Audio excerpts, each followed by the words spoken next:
علیکم ورحمۃ اللہ وبرکاتہ۔ بسم اللہ الرحمن الرحیم۔ یہ دیکھیں سوال ہے بھائی کا، دو سوال ہیں بلکہ،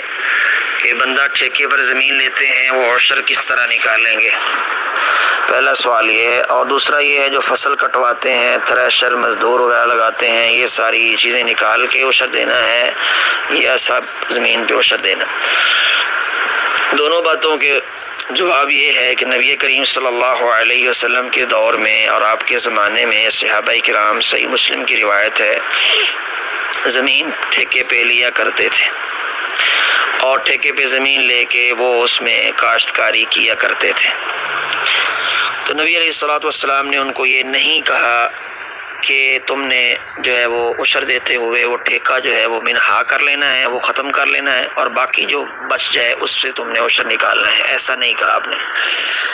نبی کریم صلی اللہ علیہ وسلم کی یہ حدیث اس بات کی واضح دلیل ہے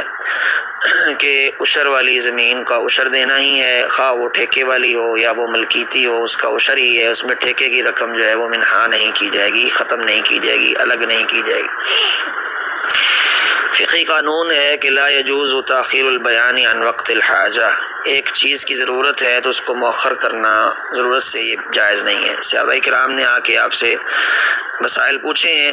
اگر یہ مسئلہ ہوتا تو نبی علیہ السلام وہاں ذکر کر دیتے کہ بھائی جس طرح آپ نے ذکر کیا کہ برانی زمین ہو تو اس طرح کے عشر دیں گے،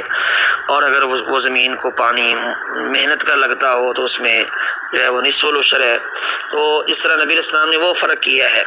اگر یہ فرق بھی ہوتا تو شریعت اس فرق کو ضرور بر ضرور بیان کر دیتی، لہذا نبی علیہ السلام کے زمانے میں ایک کام ہوتا تھا، آپ نے فرق بیان نہیں کیا، اس کا معنی یہ ہے کہ ٹھیکے اور غیر ٹھیکے کا کوئی فرق نہیں ہے، صرف بارانی اور غیر بارانی کا فرق ہے۔ دوسری بات، جو فرق کرتا ہے اس کو دلیل دینی پڑے گی، سیدھی سی بات ہے، دعویٰ جو کرے گا دلیل وہی دے گا۔ دوسری بات یہ ہے کہ اب جو خرچے نکالے جاتے ہیں، جی تھریشر کا خرچہ ہے، کٹائی کا خرچہ ہے، اور یہ ہے اور وہ ہے، یہ خرچے بھی نہیں نکالنے، کیونکہ نبی علیہ الصلوۃ والسلام کے زمانے میں صحابہ کرام جن کے کھجوریں تھیں، جن کے انگور تھے، جو بھی چیزیں تھیں، جو تھی، گندم تھی،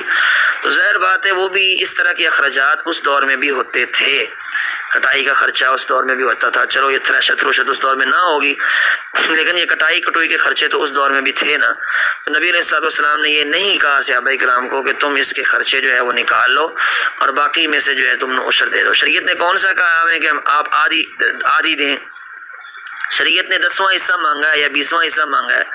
جب شریعت نے پہلے ہی 9 حصے آپ کو دے دیے ہیں اور ایک حصہ لیا ہے، اب آپ جو ہے اپنے 9 حصے کے خرچے بھی اس ایک حصے میں ایڈ کرنا چاہتے ہیں، تو ظاہر بات ہے یہ شرعی تقاضوں کے مطابق نہیں ہے، شریعت کے منافی ہے۔ اگر ایسے ہوتا تو نبی علیہ السلام صحابہ کرام کو کہہ دیتے، آپ نے نہیں کہا، لہذا یہ خرچے بھی نہیں نکالنے، ٹوٹل جو زمین کی پیداوار ہوگی اس کے اوپر جو ہے وہ عشر اور نصف العشر لاگو ہوتا ہے۔